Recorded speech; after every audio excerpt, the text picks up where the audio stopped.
Hey everybody, welcome to Nuts and Twigs. Today we're whipping up a vegan red curry tofu bowl that's as tasty as it is easy. We'll start with the sauce, which is the soul of the dish. In some coconut oil, add fresh garlic and ginger. Wait till you smell that fragrance. It'll be about a minute or so. Then add 3 tablespoons of red curry paste. Give it a good mix for about 1 to 2 minutes. Sautéing is going to release all those incredible flavors. Next, grab your can of coconut milk, make sure it's well shaken, pour it in and stir until the curry paste is fully blended. We're aiming for a rich, creamy texture. This is a thin sauce, so it won't be thickening. Add 2 tablespoons of soy sauce and brown sugar.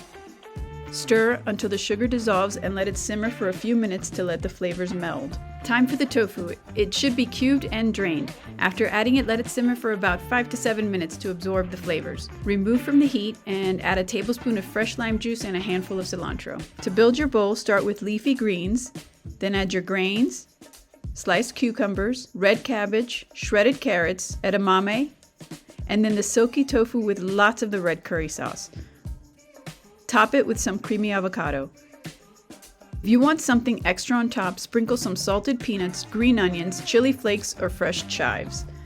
Thanks for joining me today. If you love this recipe, visit nutsandtwigs.com for more nuts and twigs made delicious.